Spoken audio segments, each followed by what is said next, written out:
The Trump administration just saying that there are military options for North Korea. As President Trump heads to the United Nations, he'll huddle with other leaders to figure out what to do with these missile launches. Joining me now is Anthony Ruggiero, senior fellow at the Foundation for Defense of Democracies.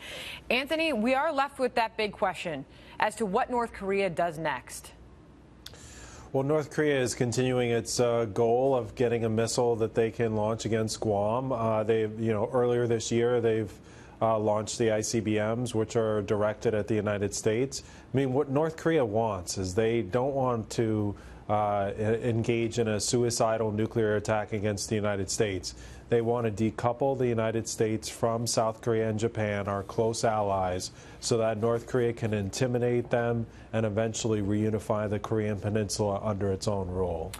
Well, we know Guam is in play with this latest test. It is in range, Anthony. And I want to share with you what we just heard from H.R. McMaster as he stood at the White House just a few... Okay. I'm just getting to H.R. McMaster just said this is not an issue between the United States and North Korea. This is an issue between the world and North Korea. And that is a very important point when you look at the options that are on the table and what we need to see from other countries getting involved here. I mean, that's exactly right. You know, North Korea, there's this caricature of North Korea as this isolated country, you know, backwards and not able to do things technologically. That's not true. North Korea's technology is advancing rapidly. North Korea uses the international financial system. They buy items from almost everywhere in the world that they want to. So we need countries to increase their sanctions implementation, and they need to kick North Korea out of their own countries. Here's what the Army Chief of Staff has to say about all this, talking about the military will do what is required if that has to eventually happen. Watch. North Korean provocation with the missile launch is unacceptable.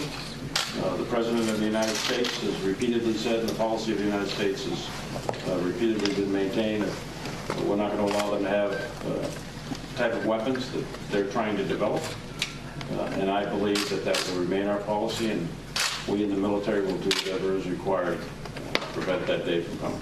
It's somewhat hard to make out all the words there, but I will tell you the last sentence that we did hear from Mark Milley there, General Mark Milley. He said, we in the military will do whatever is required to prevent that day from coming.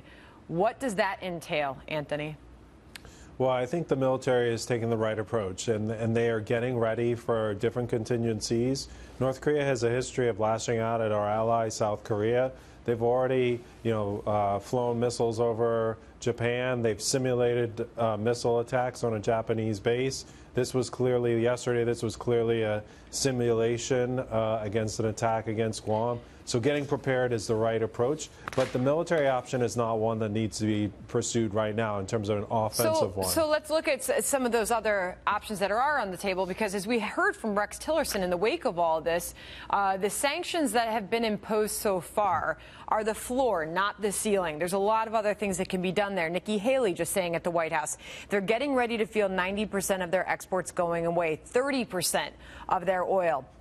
She said, we have cut off now 90% of trade going into North Korea. What more can they do on that front? Well, I mean, no disrespect, but the 90% figure only works if Russia and China actually implement this resolution. UN resolutions are not self-enforcing.